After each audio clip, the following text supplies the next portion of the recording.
入口係葡萄同漿果相互交融嘅果味，伴隨住一絲絲草本同埋熱帶水果嘅輕度甜感，彷彿就係置身森林之中，肆意咁品嚐住大自然嘅甜蜜饋贈。大家好，我係打算跨界調酒博主嘅斜槓狀元 Theo 啊！呢一期視頻依舊係新欄目 Chewy Drinks 特調雞尾酒，每期介紹一杯我鋪頭入邊嘅特調雞尾酒，分享一下創作思路。今日呢杯係根據我口味而創作嘅，嚴格嚟講算係雞尾酒之王 Martini 嘅 Twist 啊！森林之歌。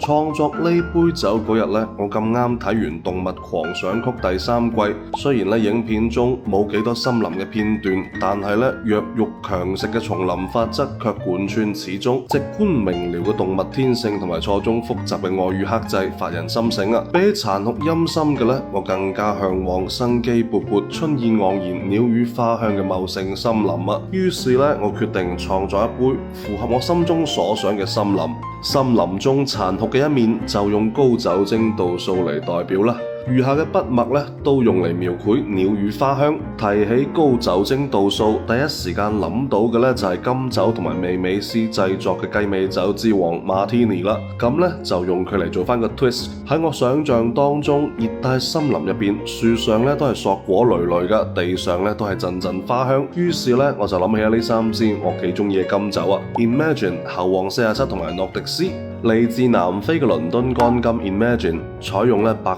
葡萄蒸餾，酒體入邊除咗杜松子嘅味道之外，仲帶住幾分葡萄嘅圓潤甜感。除此之外佢仲自帶較重嘅檸檬皮油香氣同埋輕度嘅花香添。就算大啖咁飲，風味都唔會過於張揚，好適合作為我呢杯酒嘅主要組成部分。嚟自德國黑森林酒廠嘅猴王47，據說係一款由47種植物經特殊工藝蒸餾，配以黑森林深處沙岩深泉嘅軟水打造出嚟嘅高端金酒。有冇47種植物我就真係唔知，我只知道佢入口微甜，唔單只有杜松子嘅辛辣同埋金骨類嘅果香，仲有住層次豐富嘅木質草本同埋漿果風味，令我有置身森林嘅感覺㗎。整體體驗非常高級，真係抵佢賣咁貴啊！嚟自西班牙嘅諾迪斯大西洋金酒，被譽為可以飲嘅香水啊，係一位老演員啦，喺我嘅酒吧入邊出鏡率都幾高㗎。佢都係一款用葡萄製作而成嘅金酒，而且仲唔係普通嘅葡萄啊，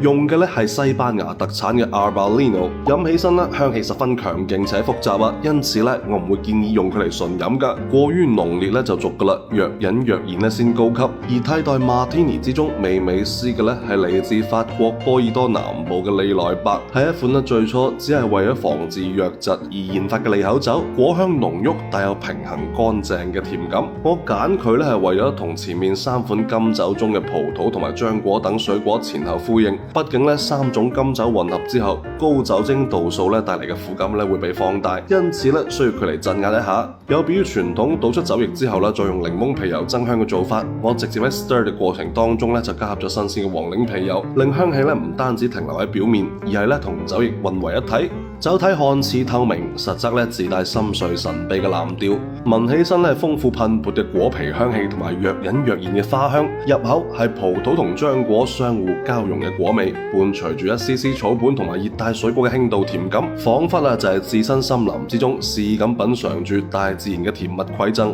喺明亮且活潑風味之下，彷彿仲有一對眼喺森林深處暗中窺視緊你，令你唔敢鬆懈。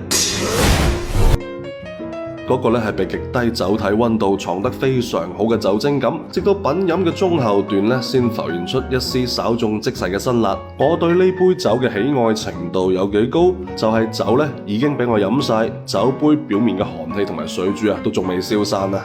輕輕 post 一下最新嘅雞尾酒酒單啦。如果大家對邊款感興趣嘅話都歡迎留言㗎，我會操作俾大家睇，並且分享一下創作嘅思路。因為Chewy 原本嘅主調出於某啲原因唔可以再繼續喺我呢度工作啦，祝佢前程似錦啦。不過我真係有啲頭痕啦，急召主調一位，歡迎各位推薦或者毛遂自薦啦。如果唔係，我就會更進一步咁被封印喺 Chewy 嘅吧台之內，冇時間同大家出去揾啲新嘅好食嘅鋪頭噶啦。自費自願嘅 Theo 飯局即日起不定期盛行，歡迎新老朋友入群踴躍參與啊！繼續同我一齊飲飲食食，人生積極，好嗎？